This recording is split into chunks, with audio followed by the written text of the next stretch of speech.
चंद्र ग्रहण हो चाहे सूर्य ग्रहण हो, ग्रहण अगर पड़ता है तो परिवार में शास्त्रों में इसका वर्णन आता है कि गेरू, गेरू मतलब लाल चंदन। कौन सा चंदन? जम के बोलो जरा। लाल चंदन। ये गेरू तो बाद में आप लोगों ने उधर पे लगाना चालू करा, पर नियम ये है कि गर्भ में अगर बच्चा रहता है तो ग्रहण पड़ता है, चंद्र ग्रहण पड़े, सूर्य ग्रहण पड़े, तो जो नारी का गर्भ रहता है, भले वो 3 महीने का हो, 2 महीने का हो, 1 महीने का हो, 8 महीने का हो, 9 महीने का हो, 10 महीने का, नारी का अगर गर्भ है तो बुजुर्ग लोग भी कहते हैं, उनको ये भले नहीं मालूम होगा कि क्यों गेरू लगाते। गेरू नहीं, लाल चंदन की 3 रेखा नारी को अपने पेट पर खींच लेना चाहिए। क्या होता है तो कहा, बच्चा विपरीत पैदा नहीं होता, बच्चा स्वतंत्र स्वस्थ अच्छा पैदा होता है, सुखी पैदा। मस्तक पर थोड़ा सा तिलक लगा लो ना, उसमें और सुंदरता बढ़ जाती है। त्रिपुंड लगा लो तो और सुंदरता बढ़ जाती है। हमारे यहाँ तो शास्त्र यहाँ तक कहता है, गर्भवती नारी का जब गर्भ रहता है और उस समय पर गर्भ में जब संतान रहती है और ग्रहण, चंद्र ग्रहण हो चाहे सूर्य ग्रहण हो, ग्रहण अगर पड़ता है तो परिवार में शास्त्रों में ऐसा वर्णन आता है कि गेरू, गेरू मतलब लाल चंदन। कौन सा चंदन? जम के बोलो जरा। लाल चंदन।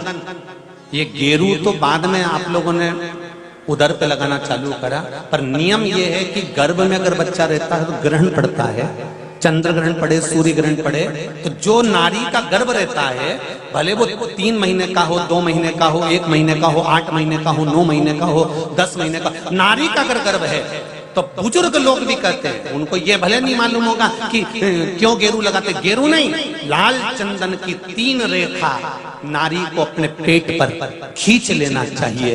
क्या होता है तो कहा, बच्चा विपरीत पैदा नहीं होता, बच्चा स्वतंत्र स्वस्थ अच्छा पैदा होता है, सुखी पैदा। आप में से कितनी माताएं जो जानती हैं इस बात को? हाथ उठाओ जरा। जानती हैं सब कि जब गर्भ में बच्चा रहता है तो माताएं कह देती, सास कह देती, बेटा थोड़ा गेरू लगा लेना, पेट में थोड़ा सा गेरू लगा ले, थोड़ी सी मिट्टी लगा ले, थोड़ा सा कुछ पेट पर लगा ले, क्योंकि ग्रहण पड़ रहा है। क्यों? अगर ग्रहण पड़ी हुई संतान जन्म लेगी तो ये अपने ही धर्म का विरोध करेगी, सत्य का विरोध करेगी, गलत मार्ग पर चलेगी।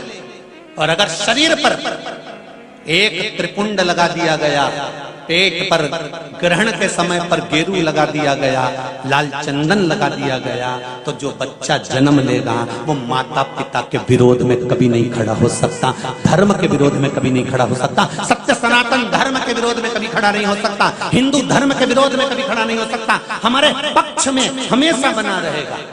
सनातन धर्म का कुल में पैदा होकर, सनातनी होकर, हिंदू धर्म में पैदा होकर भी अगर कोई हिंदू धर्म का विरोध करता है तो समझ लेना कि यह ग्रहण की औलाद पैदा हुआ है, ये साधारण नहीं है, ग्रहण से पैदा हुआ है। इसलिए सनातनियों का भी विरोध करने के लिए खड़ा हुआ। और आप सबसे निवेदन है, जब ग्रहण पड़े गर्भ पर, भले गेरू की 3 लाइन खींच लो, चाहे लाल चंदन की 3 लाइन खींच लो, पर अपने गर्भ पर गेरू लगाना जरूरी होता है, क्योंकि बच्चा अपने माता पिता की भी नहीं सुनता अगर ग्रहण का भाव उस बच्चे पर पड़ जाए। अगर माता पिता को अपनी सेवा करवाना है तो गर्भस्थ बालक को जब ग्रहण पड़े तो शरीर पर थोड़ा सा त्रिपुंड लगा लेना चाहिए। क्यों? क्योंकि बुजुर्ग माँ बाप की जिंदगी खराब नहीं हो। कई कई बेटे ऐसे होते हैं माता पिता को नहीं गिनते, कई कई बेटे ऐसे होते हैं माँ बाप को 2 रोटी नहीं देते, वृद्धाश्रम में छोड़ आते हैं। समझ लो कि ये ग्रहण के पैदा हुए, ये नहीं।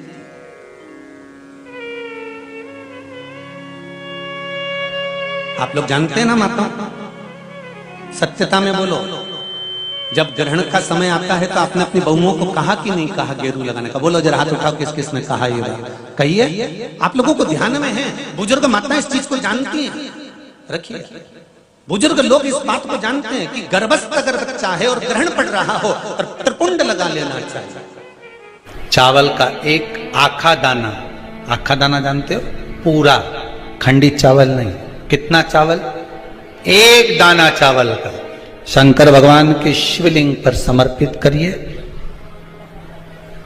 एक बेलपत्र जिसका डंडी का मुख अपनी ओर हो, जहां से चावल चढ़ाया है, उस चावल के ऊपर अपनी कामना कर कर रख दीजिए और चंद्रमौली भगवान का स्मरण करिए। कौन से भगवान?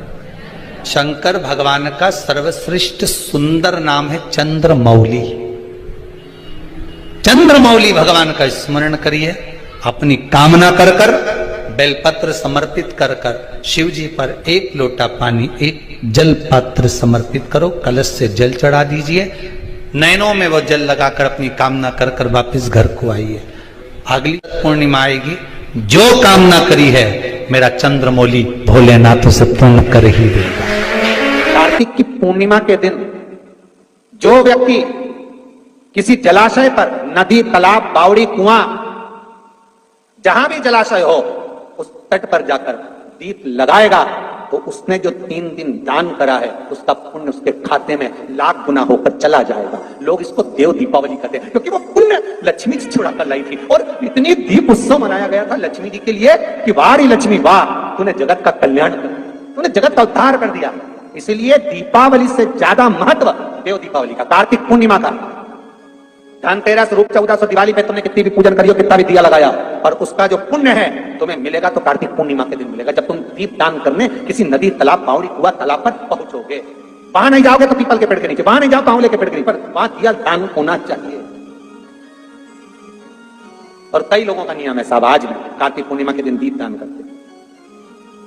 आज फिर कह रहे हैं, अगर कर्जा ज्यादा बढ़ रहा है, चूक नहीं रहा, कमाई उतनी हो नहीं रही कि कर्जा चूक जाए, तो कर्जे को समाप्त करने के लिए कार्तिक के महीने में प्रतिदिन आंवले के पेड़ के नीचे 5 घी के दिए, उसमें पीली सरसों डालकर जलाना प्रारंभ कर देना। कार्तिक के महीने में अगर कर्जा चूक नहीं रहा, लक्ष्मी आ नहीं रही हो, संपदा दिख नहीं रही हो, कोई व्यापार नहीं, कोई व्यवसाय नहीं, कोई काम नहीं, बहुत परेशानी है, तो पूरा कार्तिक का महीना, पूरा महीना कार्तिक का, घर से कोई भी व्यक्ति जाकर 5 दिए लगाए, घी के, फूल बत्ती के, लंबी नहीं, फूल गोल बत्ती,